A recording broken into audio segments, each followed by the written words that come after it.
It's the Unhappy Hour.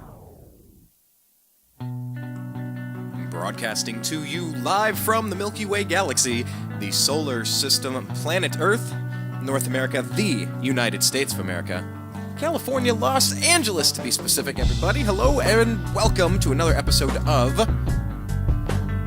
The Unhappy Hour here on the TNAM radio network here at thenewamericanmedia.com. Yes, we do a multitude of shows, people. I know a lot of you came by. We had a very timely, prescient, important, vindicating conversation with cybersecurity expert and CEO of MGT Capital, John McAfee.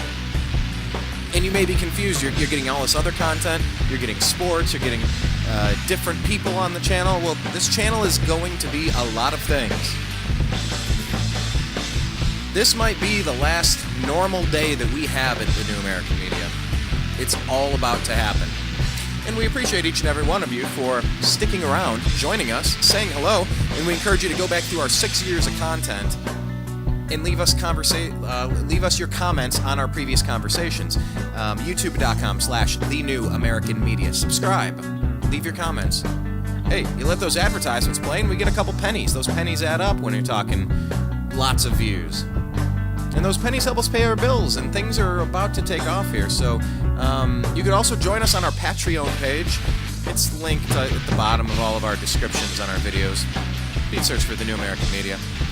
On Facebook, do a search for The New American Media. Or for this group especially, we have a lot of subgroups, but this one is The Unhappy Hour Sports Show. If we can prove you're an Indians, Cavs, Browns, or Buckeye fan, we're going to let you in. And then on Twitter, we're at American_media_. I always forget to say Instagram.com/The New American Media. Our Instagram game is strong. It's very good, actually. We don't really do much on Snapchat. I would apologize, but I don't really care. I just keep clicking around on buttons. I'm like, it's not really user-friendly. I'm sure it makes sense if a 13-year-old can use it like a champion. I'm sure it's learnable, but I got enough going on, so sorry. We're not going to give you a ton of stuff there. But anyhow, I want to say special thanks to, so many people say special thanks to, but how about Jimmy Taylor over there in Vegas? He's getting us some man on the street action. We'll bring to you. I don't know. We'll probably have it as a separate video. I think today's show, we're going to bring in Zak Baris, lifelong Cleveland sports fan, former NBA scout. We're going to talk about the Raiders moving, and we're going to do a split show, and then we're going to talk about like the Cavs. Hey, depending if he wants to, maybe we'll do 3 split shows and talk about the Indians. I mean, it's a great time to be a Cavalier and an Indian fan. I'll tell you what, it's not a good time to be an Oakland fan. Ooh. Ugh. Now look, I went to a Browns-Jokeland game before, and I wore my Cleveland Browns t-shirt, but it had to be like covered up. My cousin would not allow me. He said, if you think we were going into that place with that t-shirt on, you got another thing coming, put another shirt on. And I said, all right, I'll put another shirt on. But look,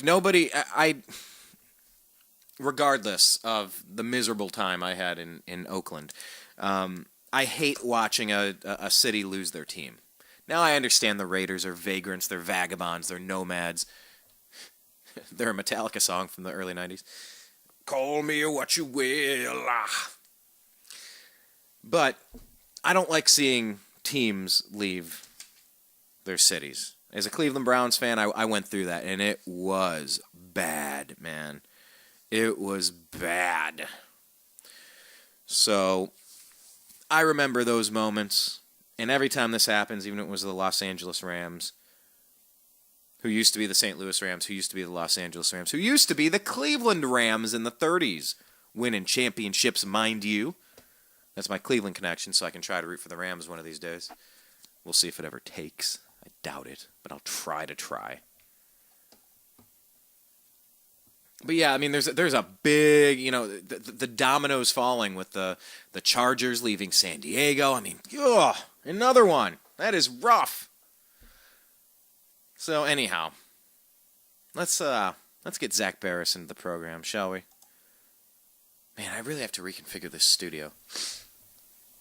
I used to have the silent mouse on the other computer, so now you can hear when I'm clicking. Here. Oh, well. I'll figure that out.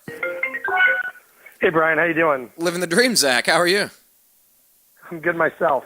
I actually heard your phone ringing as you were answering it. Do you have a second phone ringing? No, my iPhone's locked into my MacBook, into my computer.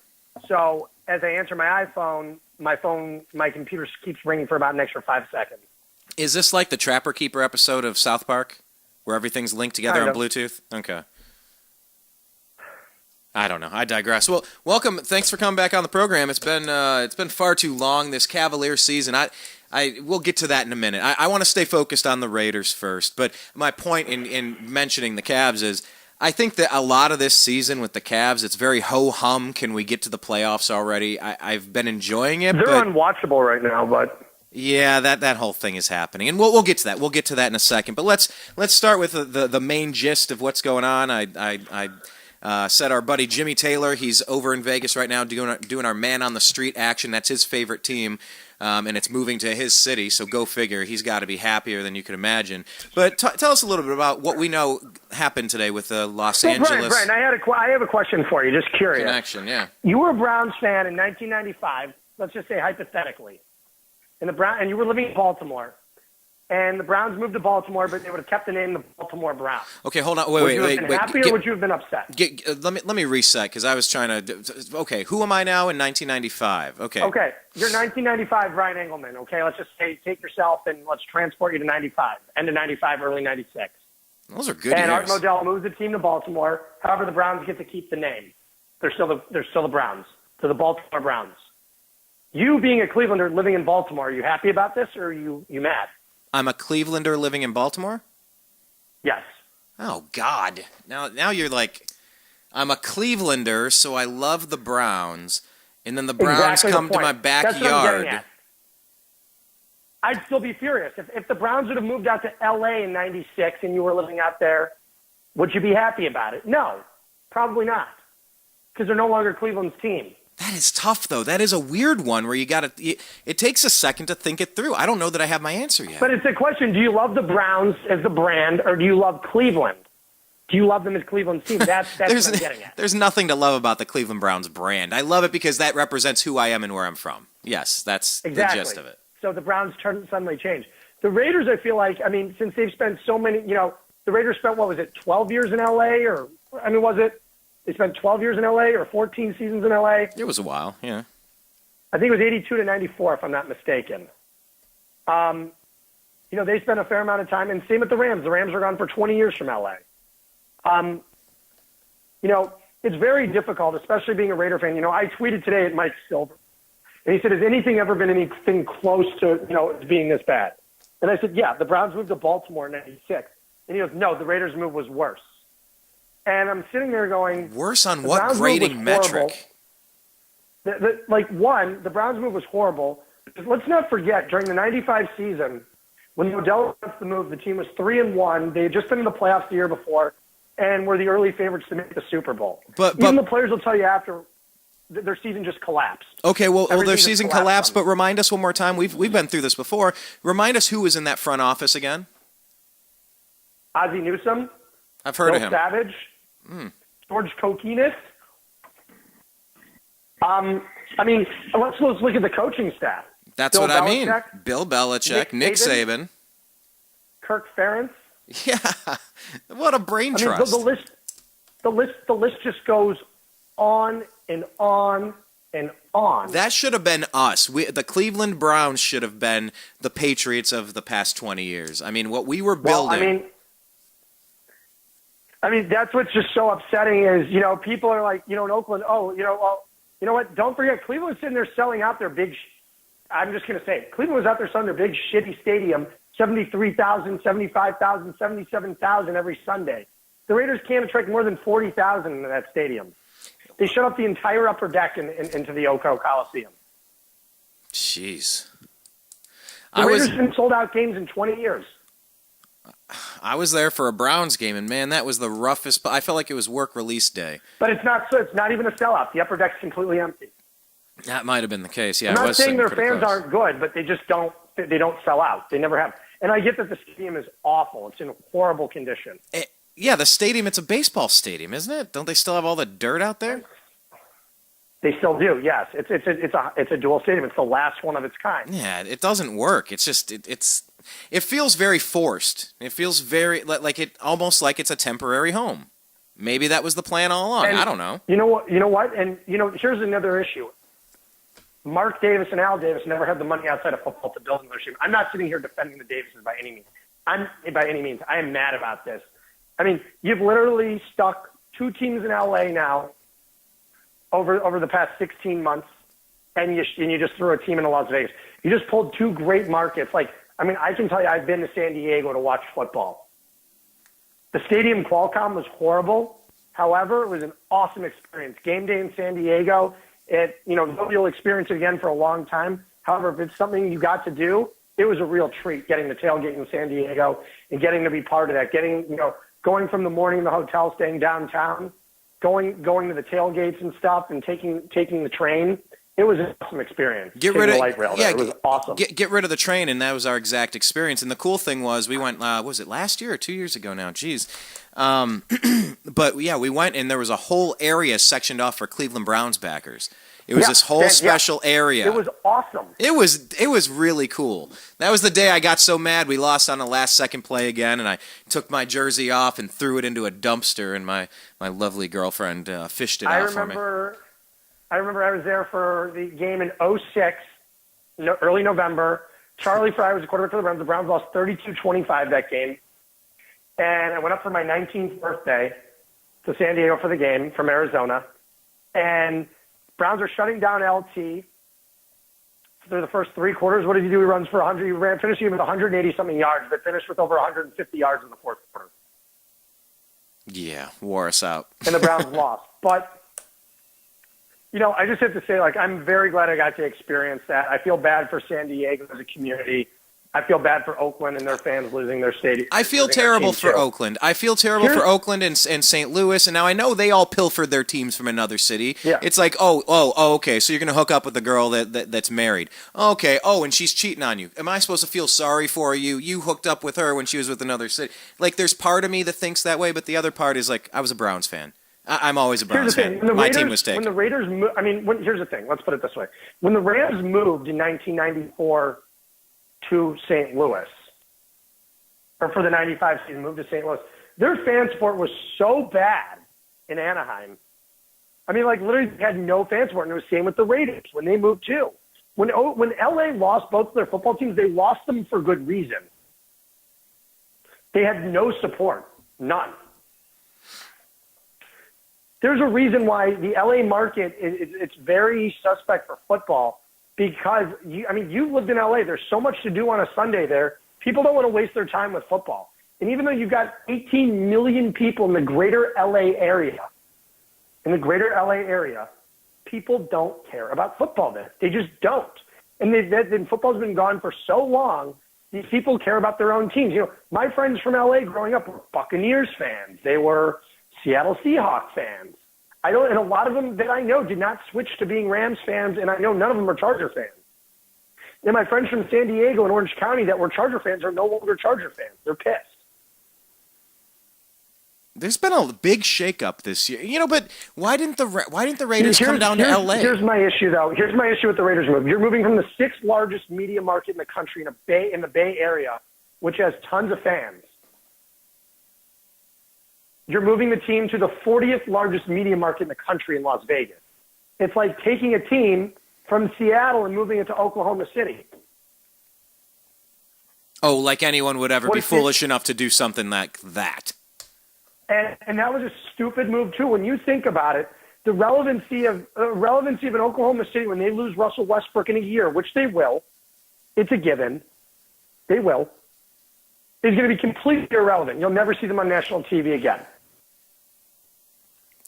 When's the next time they're going to be able to have players like Kevin Durant, James Harden, and Russell Westbrook on the same team? Well, in 2 years when they're back in the lottery. Oh, man.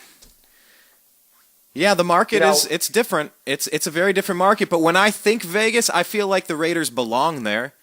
The silver and black and all the seedy underbelly of it all.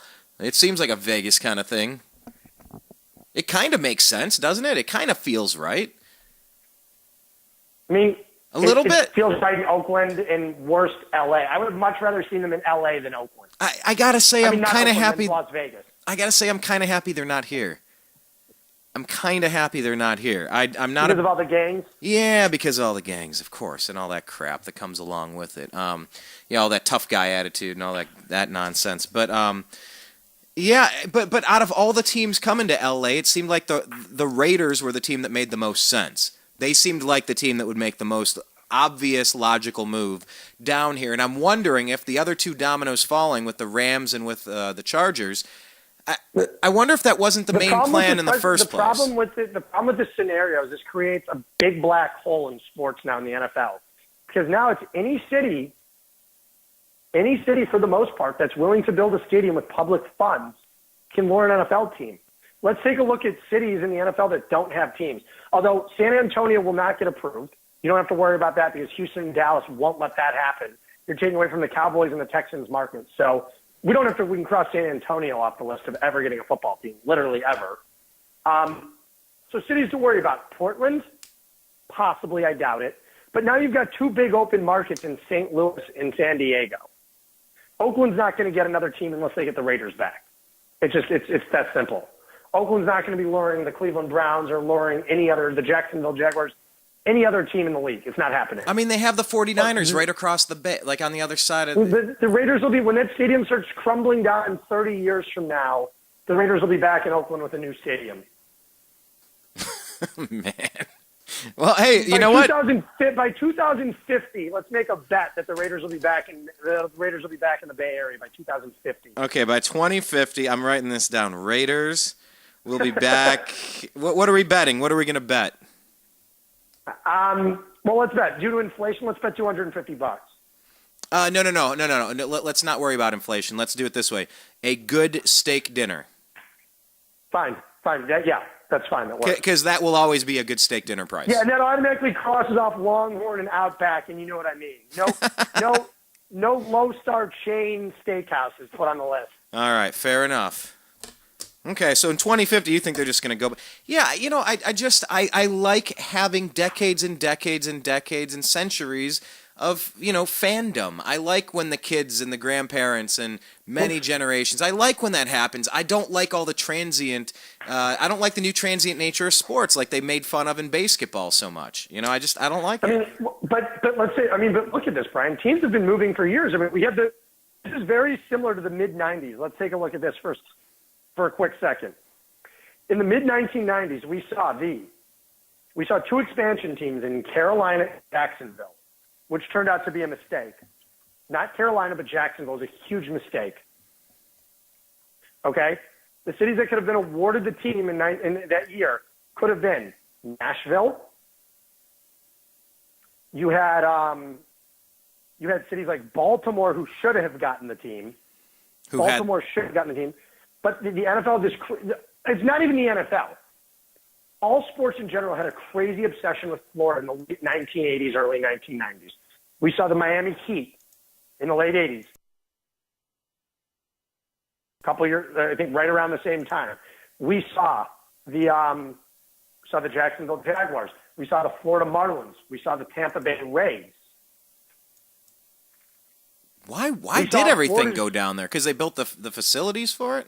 Why did everything go to Florida? It's the same thing with Arizona. Everybody started retiring there, but it's the same thing. The Diamondbacks Arizona got the Diamondbacks, the Coyotes, and they also lured the the St. Louis Cardinals, the football team, and the Arizona Cardinals in 1987.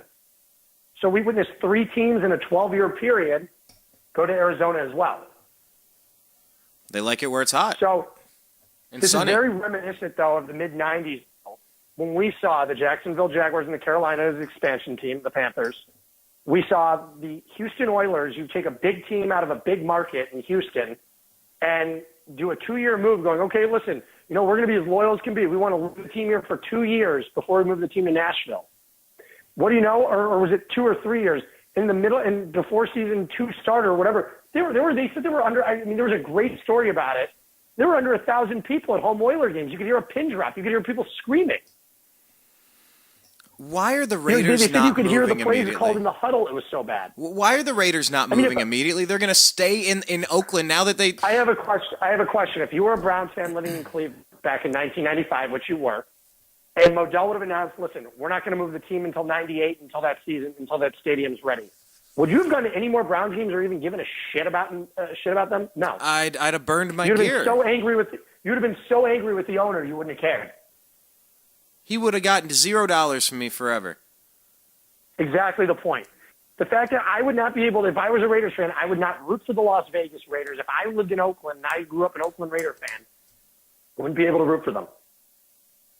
It's like having your heart ripped out. They're taking your city's team and moving them. They're no longer a part of the city of Oakland. They are now Las Vegas' team. I couldn't imagine. But you see, you still have me screwed up if I'm a Cleveland Browns fan and I'm living in Los Angeles. Would you want the team ripped out of Cleveland? That's the thing. Would you still root for Cleveland okay. no longer Cleveland's team? Hold on. Well, but no, hold on. This isn't a binary question. It's not a 1 or a 0. It's not a yes or a no. Oh, okay. Of course, no. I would not want the team to be ripped away from Cleveland. Of course, that's a no. Now, that's already happened, and they're here, and they're still the team with the same players in the name. Are you going to support Cleveland's new team, or are you going to support the LA Browns? Oh my God, this gets more complicated. Nothing to do with the city of Cleveland. This gets more complicated. I've never rooted for a new Cleveland team. It's not a champion. I'm saying no, but it's not a championship for the city of Cleveland. But I would have never had any rooting interest in that new team if I didn't live there. So that isn't my team. Ooh. Then. So that's a tough one. I wouldn't. I don't care if I was living in LA and the Browns moved there. I'd be so angry. I wouldn't watch them on Sundays. I wouldn't. I'd have no interest. They're no longer my team. It's like as if you're a St. Louis Rams fan and they're playing out in Los Angeles, and you're living out there. If you're John Hamm or you're the Sklar brothers, who let's just say you're a Rams fan and you're living in LA, look, I'm not rooting for them. Yeah, screw them. They're no longer my city's team. Stan Kroenke ripped the team out of my city. Why am I going to sit there and give this asshole any money? I can't argue with that. That makes a lot of sense. That's the thing. There's no difference. Why am I going to go and give this asshole any money? So what is going to happen to the fan bases now? I think the Raiders are going to do fine there. I think they're going to do fine when they get there. They'll do. Here's the thing, though. Here's the problem. What you worry about. Vegas is not that big of a city. What happens is you have it's going to be a very, very small home field advantage for the Raiders in Las Vegas. I'll tell you why.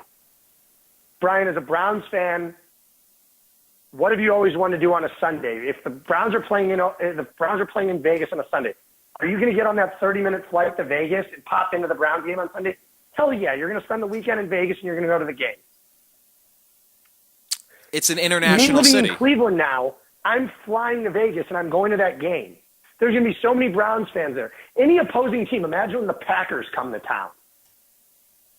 Oh, they'll imagine plan when the Broncos on it. come to town. Denver to Vegas is an hour and a half flight. They're going to plan. Okay, so Packer fans getting out of their brutal weather, they're going to plan on that Vegas trip the year in advance, and all their friends are going to go, and they're going to make a big excursion out of it. Brian, it's exactly like Phoenix with the Arizona Cardinals. And I'm talking, I've been to the new stadium. And when the Browns were the year we went 10-6 in 07 and missed the playoffs, in that stadium, and I kid you not, was 50% Browns fans in 07 for the Browns-Cardinals game. Wow. And every Cardinals game you would go to, there would be more Cowboy fans than Cardinal fans there when they played. There would be more Seahawk fans there when they played. It went to the Lions-Cardinals game. Brian, there were 60% Lions fans at that game against the Cardinals. Jeez. There were more Lions fans than there were Arizona fans at the game. That's what I'm trying to get at. As popular as the Raiders will be, Las Vegas is not that big of a city, and they don't have a rich history with the team in Las Vegas. Okay? Vegas is going from being a zero-sports city in 280 days to having two teams. Wait, hold on. Who else did Vegas get? Hold on. Vegas just got an expansion hockey team as well, NHL. What are they called? Something Knights. Desert Knights. Desert Knights. Okay. Black Knights, I don't know, something Knights. Some kind of Knights. Sam Knights, I don't know. Okay. Yeah, I don't follow hockey very much. Go Blue Jackets. Sure, why not? Yeah, whatever. Okay, so all right, now they got some teams. Good for them. Kudos, So, whatever. yeah, But so- tell me about the next 2 years. Just get back to this for a second. How in the world, if you're running the NFL, how do you allow this to happen? Okay, sidebar. Well, see, Sidebar. Why did? I mean, listen. Good. You know, it's all about doing a market study in the NFL. I mean, we've witnessed this before. Let's take for example, I don't know, a team that this happened to that said they were going to play 2 years in Houston before they moved to Tennessee.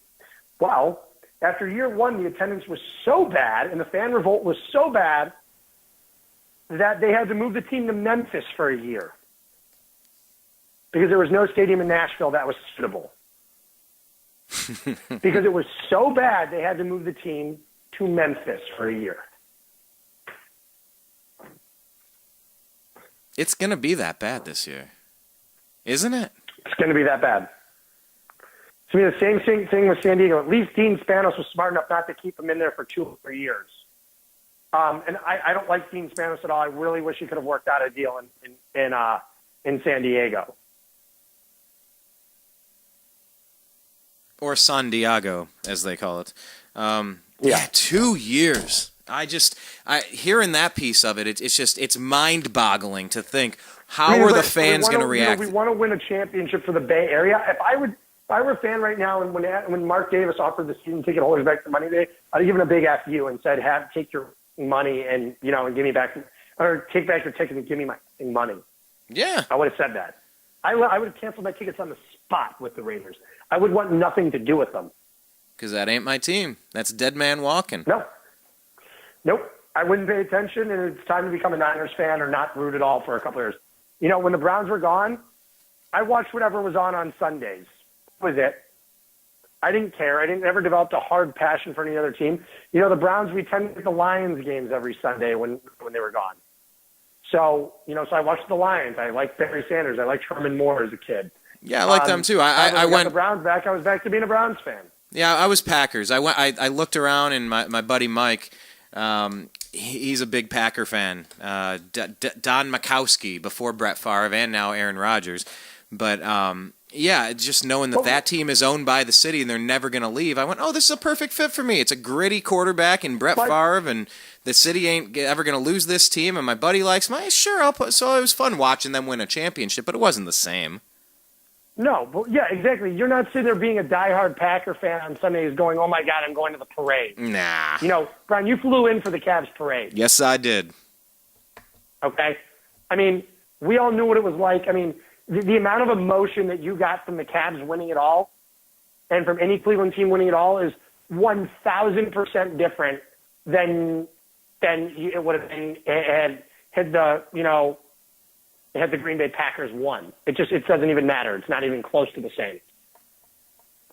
The fact that your city won a championship, and I don't know about you, but I can't even watch Game 7 highlights without getting teary-eyed.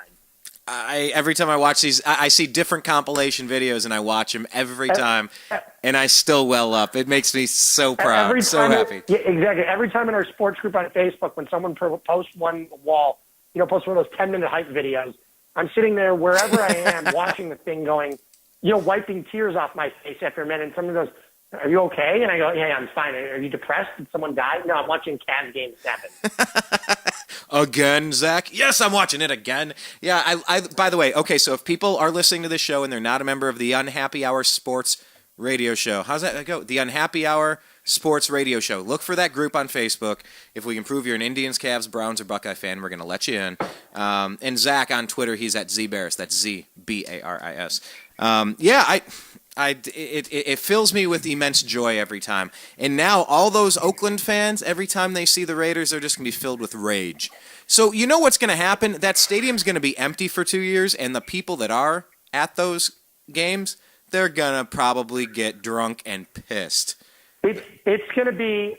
Do you remember the last season in Cleveland Browns Stadium when Art Modell announced how bad it was? Zach, I was at the last game with the Bengals. I was there. I took the seat in front of me. I broke it out of the row, and I walked out with it. Exactly the point. It got violent. The last games, they were violent. People were angry. They were throwing stuff on the field. People were pissed. It's going to be the same thing in Oakland. People are going to be pissed. And they have just as rabid, if not more of a rabid fan base than the Browns once were in the 90s. Well, this is going to get interesting, isn't it? Hey, why did the Miami Dolphins vote no? I have a feeling this. Here's the problem, though. The Raiders can't just up and move to Vegas. Apparently, UNLV's football stadium needs a lot of work, a lot of renovations done to it before it's suitable for an NFL team. It's not very big. If you've seen it, Mac Stadium UNLV has a very, very small football stadium. If you've seen it for the Las Vegas Bowl, if you've seen it, it is not big, and it looks like a high school stadium. Okay, but hold on. A packed Las Vegas stadium versus 10,000 people in Oakland, 5,000 people in Oakland. What's better? I think they're both terrible scenarios. Well, sure. I don't like either one of them. But get them out of there. You don't say I'm getting a divorce and I'm just going to hang out for a few more years. Like, just go. Just get out. Go. I would agree. I couldn't imagine. I completely agree with you, Brian. I think I don't think there's any winning in this scenario. That's the problem when moving a team. It's almost one of those situations where you're just like, damn, I wish you'd have built the stadium beforehand so we could just up and move. Yeah, but life rarely works that way. It can be messy sometimes. That's how things are, and is what it is. All right. Well, we got another. This has just been a crazy off season with all these teams shuffling around. You know what? But this is the same thing we learned in the '90s that this was not done properly. That teams moved too quickly. Once again, I didn't even get to finish the point. Oh, make the point. We watched LA lose the Rams. We watched LA lose the Raiders. Cleveland lost the Browns. Houston lost the Oilers. What happened within 3 years later? Browns were back. Cleveland was back with football. 3 years after that, in 2002, Houston was back with football. 23 years later, LA was back with two teams.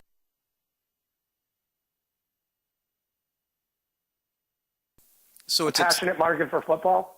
San Diego will be with the football team again in 15 years, probably in 5 to 10 years. But isn't it going to drain the league? And you reach a point where you start. The problem is with all this reshuffling is just ridiculous. Has just become ridiculous. And you think Roger Goodell would think it over and the owners would, but they keep at this $50 million relocation price tag going, lining their pockets with money. And, it's people, you hear about things in Cleveland when people are like, oh, I don't want to fund the Cavs arena. The money's already there. You're not losing any extra tax dollars.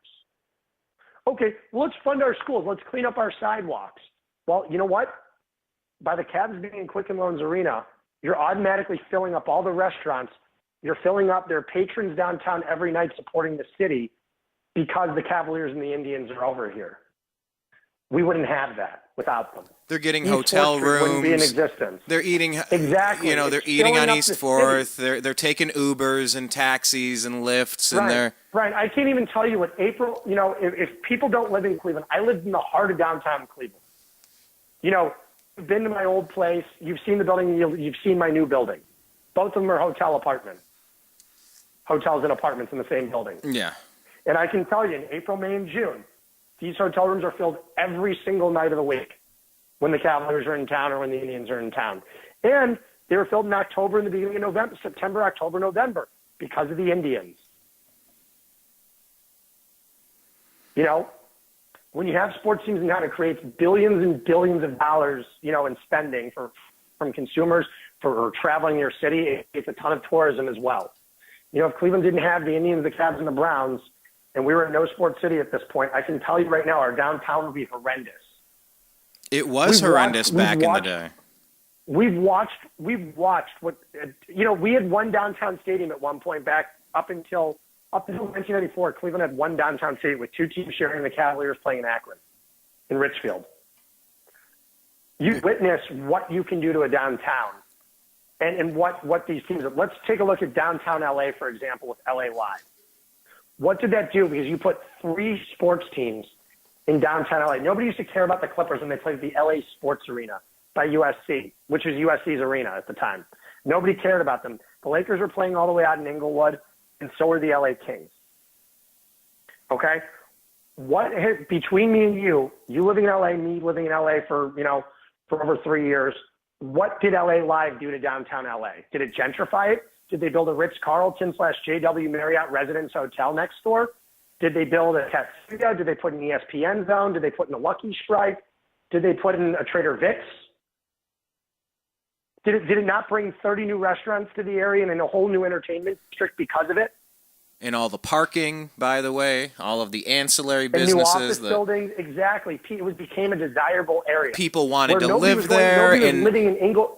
Exactly. And let's not forget, too, when you put that infrastructure in and you're building up the roads, you're fixing the potholes, you're lighting it up nicer, it becomes safer, you put more patrols on the streets, more people want to move in and actually live close to that because there's a lot of business opportunities downtown, but you don't want to live in where you're walking your dog and you stick your foot with the fucking hypodermic needle. You know, nobody wants to live like that, and that's where cities can turn to if you don't have money in there that wants to keep the area nice.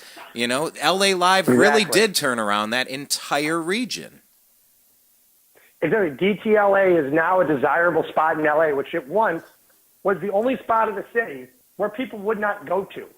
People would go to Hollywood. They would go to West Hollywood. They'd go, other parts on the Sunset Strip you'd go to. No, not that the Sunset Strip is all that nice of a place either, but No, it's not. No, but it was touristy, and it was, there are parts of Sunset that are complete trash. Yeah. I mean, you know that as well.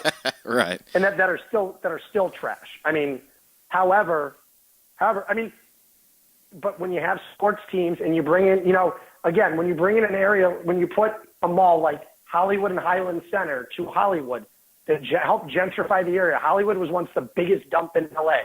Both of us can attest to that. I lived in Hollywood. I had a nice apartment in Hollywood. And I knew what a dump it was while I lived there. Yet, in the 3 years I was living in Hollywood, did I not see it transform from being a complete dump with crackheads on the street to actually having nice new apartments and actually, having upscale restaurants there with, nice livable situations? Was it still a little grimy? Yeah, it's LA. LA always has its grime. But it was much better than it was before because you had new places opening up. You had, from the new apartments, from the new hotels, it just became desirable. Hollywood and the Highland Center and the Kodak Theater really brought that all together in Hollywood. Oh, yeah. In the early 2000s. That's what helped gentrify Hollywood. When you build an entertainment district, especially with sports, which brings people together, and especially in a city like LA, where you have the Kings, the Clippers, and the Lakers all playing downtown, each with 82 games a year, and odds are three of those teams are going to make the playoffs every postseason. So let's say 100 games. Let's just say 280 games between three teams. That's a lot of people going down nonstop, eating and drinking and traveling and buying T-shirts and. Yeah, of course. You turn them into money-making centers. People live on the outskirts, and maybe they come in once per year. Maybe they fly in, they take a long ride to see their favorite player, their favorite team. Maybe they come in once a year. That's the only time you're going to get tourist dollars from that individual in that region. It's nice to have that as a magnet. It really is. Exactly. That's what my point is, and that's what I say. Like, it's sometimes worth spending the public dollars. Because what you're doing, I mean, I don't necessarily agree for football stadiums because they get used so little. But for baseball and basketball, especially in an arena like Quicken Loans Arena that's used, at least 150 nights a year, and Progressive Field that, again, is used for at least 81 home games a year, plus Billy Joel's coming this summer. It's going to be used probably for 5 other concert nights. Yeah, that's pretty cool. That's pretty cool. They're doing music with. Well, I was there for the RNC. The RNC, you had a major event inside of the queue, and then the whole spillover area. They turned the parking garage next door into Media Row for everybody at the RNC, and then you had the open air plaza, and then you had. Let's not forget the Indians, because they renovated Progressive Field. Just landed the 2019 All-Star Game. Hey-o! And the Cavaliers are about to land the 2020 NBA All-Star Game after the renovations plan is announced. So, telling me that doesn't pump in hundreds of millions of your city? It creates hotel rooms, that aren't necessarily being used or taken up.